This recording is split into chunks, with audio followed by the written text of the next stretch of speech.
Krista Zaft is our guest today. She's a life coach whose story spans multiple layers of uh, generational addiction. She's an adult child of alcoholic, a former spouse of someone in addiction, and a mother who's walked through the pain of watching her child suffer and recover. Her personal healing journey is through Al Anon, ACA, and a community that has shaped her voice, her work, and her podcast presence. Ms. Krista, can you tell us about what brought you to the world of recovery, not just emotionally, but professionally? Awesome. Yeah. Thanks for having me, Joshua. This is great. Yeah. I think what brought me really to the world of recovery was walking through the addiction realm with my son. So before that, I was kind of pushing things down. I, of course, had acknowledged it, but I hadn't really dove into any recovery because I was really stuck in victim mode. I was, pushing things down. I was angry at everyone else and never really had the opportunity um, to really look at my own behavior and what was going on for me, which was a lot apparently. But when my son was in his addiction, I had already been on a healing journey. And so I think that really helped me in a lot of ways, but in a lot of other ways, I hadn't really dove into actual recovery and I didn't understand what that meant. And so I was kind of propelled backwards into this really codependent cycle with him. I really felt like I was starting to regress and I just didn't know how to help him. I was very hopeless. I felt helpless. It's a really dark, dark place to be in for a parent for sure. And my struggles were so big that I think almost all of my life stuff had come up in that as well. And I didn't like who I was. I felt like I was drowning. I could see him drowning. And there kind of came a point when I had like this break, I call it, or awakening, whatever you want to call it. And I saw my son. I hadn't seen him for a while. And I saw him and he looked like death warmed over. And I knew in that moment something just kind of smacked me upside the head. And I knew that I needed to get him some help. Like we needed to save his life and I needed help. So as a family, we did an intervention. We had a little bit of help, but we did an intervention. It was emotional. It was everything had to crack open and break open in order to get to that point. I think in that moment, I realized that I needed recovery just as much as he did. Like I was in a bad state myself and nobody would have known it from the outside because I kept up really big fronts and really big walls. And I was very much a people pleaser and felt like I had it all under control on the outside. And when he went into recovery, it was about a month into his recovery and we went to the facility that he was at, my ex-husband and I, and it was like meeting my son for the first time. Like as an adult, I hadn't known him in that capacity. The words, the language he was using, just the presence that he had. And he had been diving into his recovery, and that place was not just saving his life, but he was really embracing it. And I knew in that moment that I could do that too, and that I had to. I had to really focus on myself. And as he went on in recovery, things were coming up. He's like, "Mom, you need to step back. You need to you know, do this for you." And you stop controlling the situation and stop doing all these behaviors. And I was like, what? Were you talking to me? And I'm like, yeah, you're right. I really need to do my own recovery. So that's when I found Al Anon and ACA and I went to meetings and I started diving into the 12 steps. I'm kind of I guess you could say I'm a research person too. So I really just dove into everything I could get my hands on. I was reading all the time and listening to podcasts and I kind of did it from all angles. I knew I needed to adjust my own stuff, but I wanted to learn how to be a better parent for him too. And so I started listening to a lot of parent to parent podcasts. There's not a lot out there.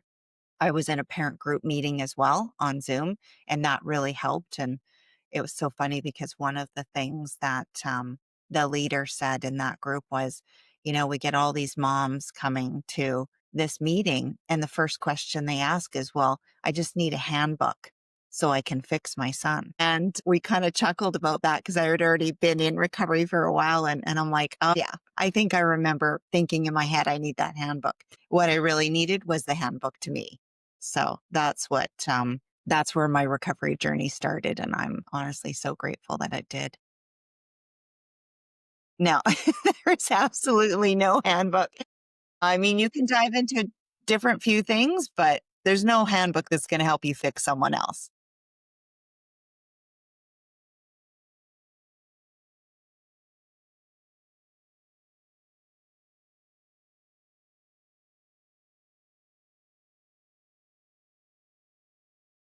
Wow. You know what? I started to read just a little bit of the ACA stuff. For my situation specifically, I know not all parents go through this, but I have addiction in my family. My father was an alcoholic. I had married into someone who was struggling with substance abuse. And so I've been with it my whole life. And what I realized I needed was a lot of work on myself. But as a parent, I would definitely encourage people to find a parent group. There are support groups out there. I know that you just have to go searching for them, but they do have support groups for parents. So you can really get that parent to parent interaction, start understanding that you're not alone.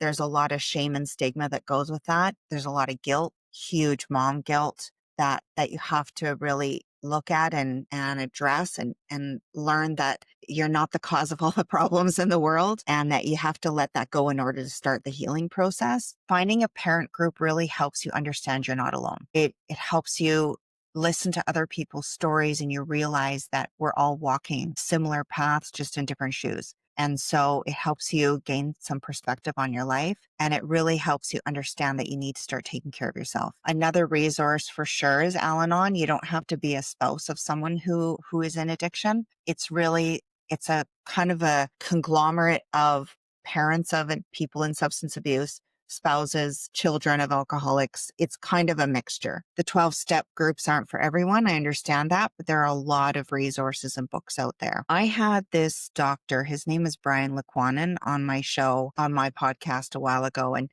he wrote a book called How to Get Your Resisting Loved Ones into Treatment. And when I read it before I met him and I thought, oh, this is just going to be one of those, how do you talk your kid into or your loved one into getting into treatment?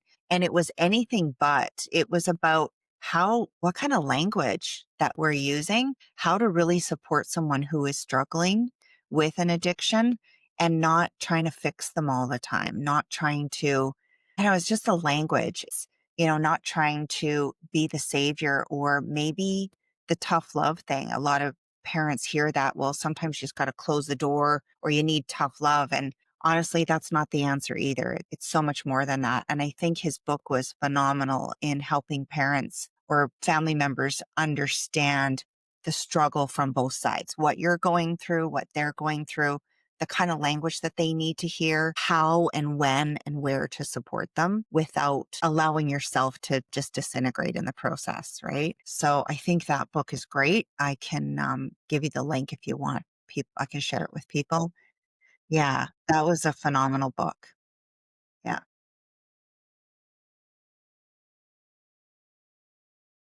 Wow. It's kind of an open-ended question because I could think of 10, but you know what? A realization about myself is that I really am not alone on this journey. And that when when I try to struggle alone, I wasn't getting anywhere. It's like, you know, treading water and never being able to swim to the shore. So I really understood that I needed community around me. I needed people who were walking in the same path, who could help me with my own struggles. I had developed such deep programming about how I think I can control everything, very hypervigilant, very just the properties that you develop when you're a kid for survival. It just doesn't serve you in life, but I had hung on to those so desperately. And I always felt like I was really alone. Like other people were just not struggling with this. And if I spoke my truth and I really put myself out there, I would be judged. There was shame involved. There was guilt. And a lot of people just want to cover that up. And I was definitely one of those people. So I think the realization is that I am much stronger than I give myself credit for. And I have a lot of gifts to give if I just open up and be vulnerable and allow myself to accept help, really. I think one of the toughest realizations we have is that we can ask for help. So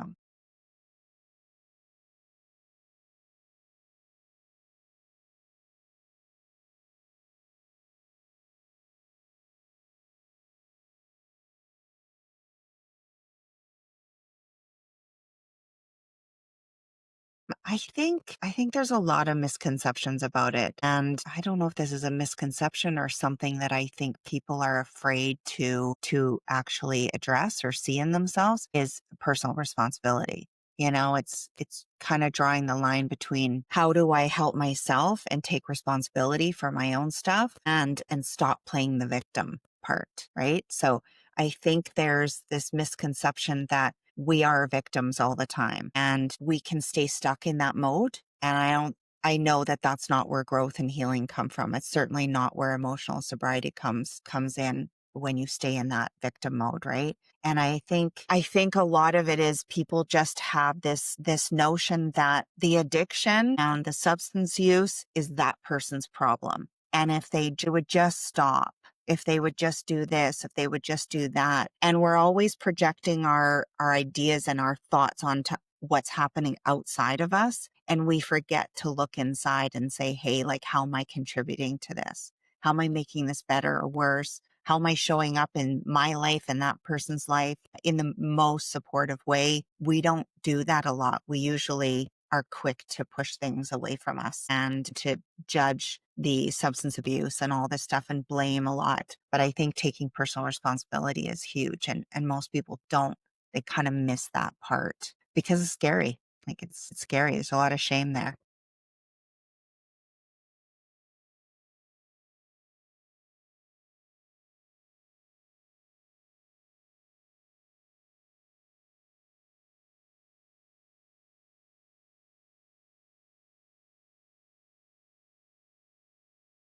It kind of runs the same along the same path as being stuck in victim mode.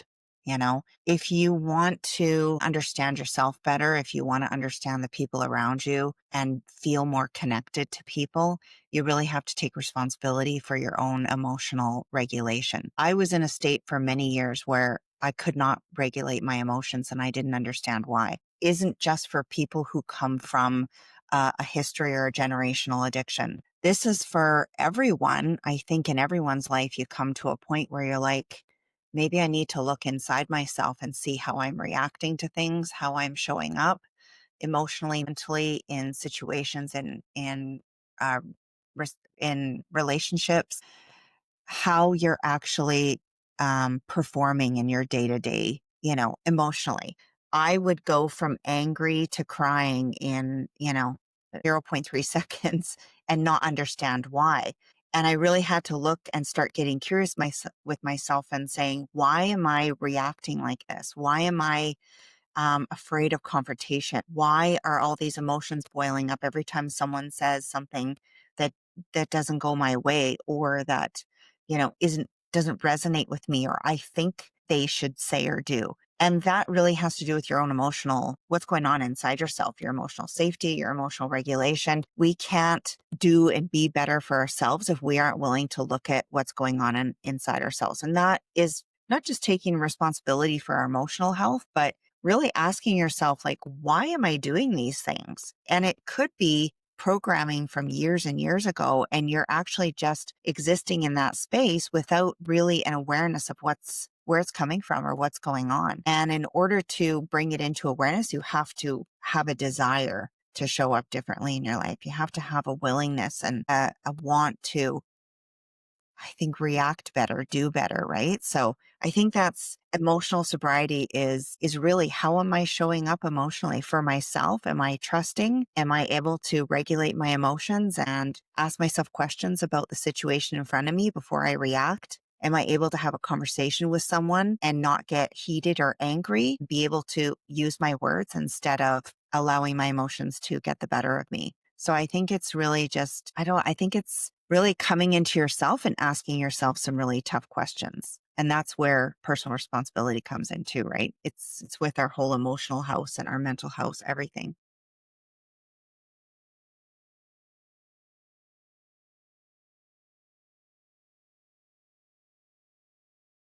Yeah. Growing up in alcoholism, for sure, there was a lot of chaos. a lot of spaces that weren't safe. So emotional safety felt kind of sporadic here and there. I did grow up. There was love in our family for sure. And there were a lot of great things about my childhood. You know, my dad was a great guy and he was also not a great guy. As an alcoholic, the alcoholic part of him was scary and unpredictable. And there was a lot of fighting going on in our house. I did feel love, but I think that compromised my own sense of love, like love for myself. There was a lot of secrecy. There's a lot of shame and guilt around that. And so you really develop these characteristics of building walls around yourself. So I don't think really emotional safety was something that, think about as a kid for sure, but I don't think it was really being developed in me. And so I built up a lot of walls. I closed myself off. I detached a lot. And that keeps you from really being able to fully love yourself and therefore love other people in a capacity that you would want, right? It affects your relationships later on in life.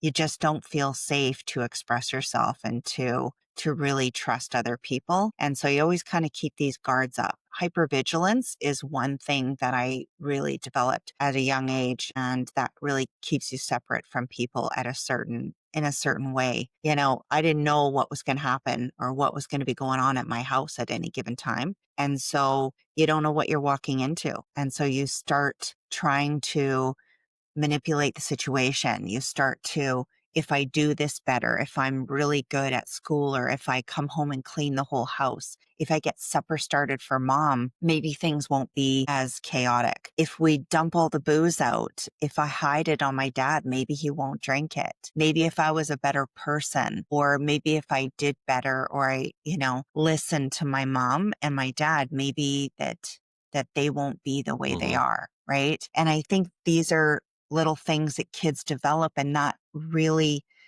internalizes our sense of self, our identity, that capacity for self-love just doesn't develop the same as a kid who's in a really stable environment. My parents loved me, and we had all we needed, a roof over our head and food on the table.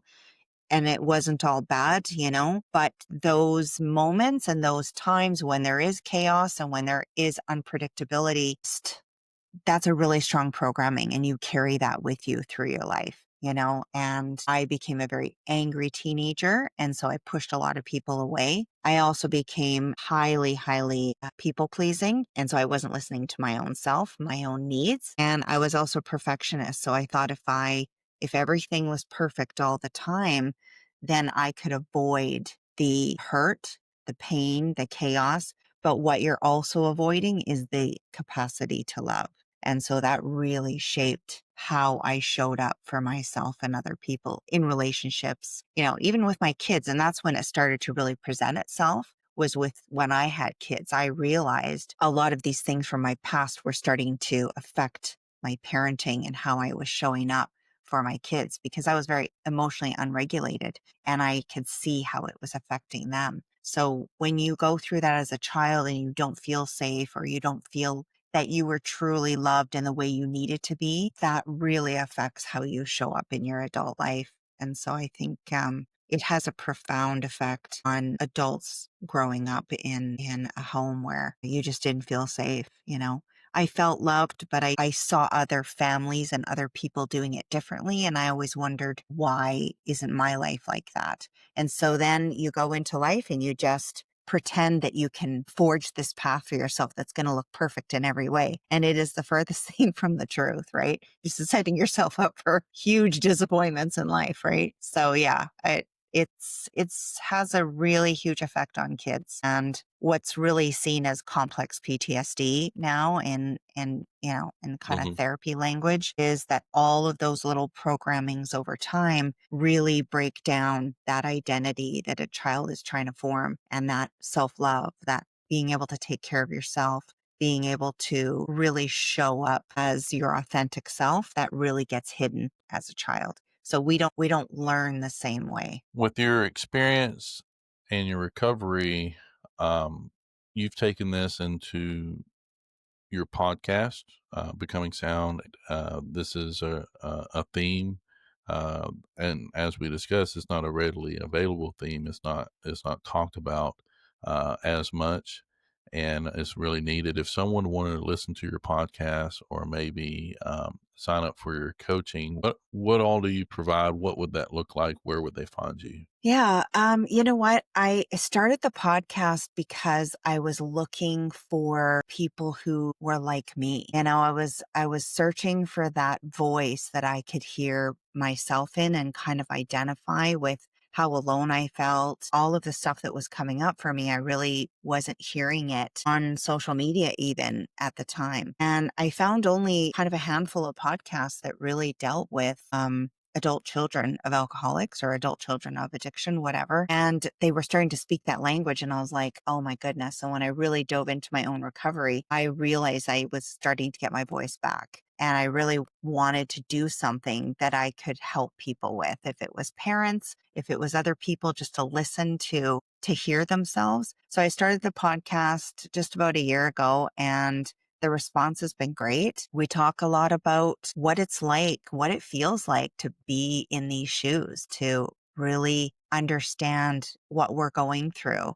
the struggles and the darkness and the pain, and sometimes how we crawl out of that, how we recognize our patterns and our programming, and how we change that voice, how we change that internal dialogue. And I think in my coaching as well, and I'm new to coaching, but I absolutely love working. I work a lot with women. I love the fact that when we start to open up and we start to speak about this stuff, that the shame gets quieter, the guilt gets quieter, and other things start to come up. The joy and the authenticity of our own selves, and you start to hear your true voice coming through. And I love being a witness to people finding that light or that moment when they're like, oh, I get it. Like, I understand that now. And now I can do something about it. I can change that language. I can adopt skills and tools and strategies to really dig into the deep stuff, peel it back, and understand that that's not really who I am. Who I am is I have so much more potential in this world to do bigger and better things. You don't have to have a podcast to do that. You don't have to be a coach to do that. But just that realization helps you show up better in your relationships, helps you show up better for yourself, really putting yourself first, creating boundaries so that you can feel more peace in your life and joy. Honestly, I didn't know how to dream before I started doing this. I didn't understand that I could reach for things way bigger than I had capacity for. And so I think that's just part of it, is allowing myself and other people to start dreaming again and start realizing that all of this stuff we're hanging on to is not who we are. Who we are is so much brighter and lighter, and there's so much more love and joy in there. And if we start exploring and discovering that, and sometimes that can just be listening to a podcast, like listening to the stuff can help you bring awareness. But once we start doing that, then we can actually move forward in our lives and create stuff that we are just desiring, and that we've kind of things that have fallen to the wayside, really discovering who we are inside. Right. And I discovered that I actually really like who I am, that I love the voice that I'm bringing, and I love the people that I'm attracting into my space, into my community. People who have dreams and goals and desires, and who lift you up when you're down or lift you up when you're up. So I really love that part about the podcast and the coaching, and yeah, I think talking about it just Hmm. helps people understand that we're really just not alone. We all have a lot of the same feelings, and it's okay to have those feelings. You can sit in it, but you don't want to live there. You can grow and do better things. If you could speak to yourself 10 years ago during some of the darkest times, what would you say? I would probably tell that girl that it's okay to let your guard down, and it's okay to ask for help. You don't have to do it all alone. You don't have to be this pillar of strength that you put out into the world when you're really crumbling inside, and that it's okay to not be okay. I think I lived so many years thinking that if I open up and tell people I'm not okay, my whole world will fall apart. And now I'm realizing that that is the exact opposite, that the minute I ask for help or I start talking about the fact that I might not be okay, that's when real change and real joy and positive things come into your life. So I would tell that young girl to just, it's okay to let the walls down. You're not alone. It's okay to ask for help. How do you stay brave enough to share? Because I know there's a lot of people out there who just need to hear this message. There's so many people living in darker spaces that they need a voice to hear themselves or to know that they're not alone. Addiction and all of the things that go along with substance abuse, that's not just people who are using drugs and alcohol. This is such a broad span of things that are going on. I was addicted to food. I've been addicted to shopping. I've been filling my voids with different things. People are addicted to social media, to scrolling. We're addicted to something so that we can avoid addressing what's really going on with us. And I think that once I started to talk and realize I had a voice because I was so blocked in my throat for so many years, and I still get choked up and emotional too when I'm talking about it. And I think that's important because it means it's important to me. And I think I keep going because I know there's a lot of people out there who still aren't asking for help, who still are on that level of awareness, but they're afraid to go the next step. Or maybe they're afraid to walk down the stairs at a meeting, maybe they're afraid to reach out to a friend and say, hey, I'm not in a good place. And if something I say on my podcast or in my coaching or online helps someone, then I'll keep doing it. Like if I never make a dime at podcasting, I will still keep doing it because I love what I'm doing. And I think it's an important message. But if people want to find me, they can find me at KristaZaft.com. You can listen to my podcast, Becoming Sound. It's on Apple, Spotify, and I also have a YouTube channel under my name as well. So, and yeah, this has been awesome. Technical difficulties aside, it is always great to connect with people who have a very similar mission and are just trying to bring hope and awareness and light into the world so that hopefully one day we can just keep tackling and overcome this whole addiction and state of the world, right? Because it's not in a good place right now. So I really appreciate what you do too. I think what we're doing is important. Yes, ma'am. I know so many family members. I love them dearly, and they go through the struggle just as you shared. I know early on in my recovery, just learning that they have their own stuff that they go through too. It affects them, but I was not even aware that there was recovery for them as well, um, early. And then, starting to get into counseling and stuff and learning more about the family system and what's available to them. And it's people like you that are willing to put it out there that's going to be a light in their darkness. Again, thank you. And if this story moved you today, please share this episode. Look up Krista's website and check out her podcast. They're very inspiring. Thank you, Krista.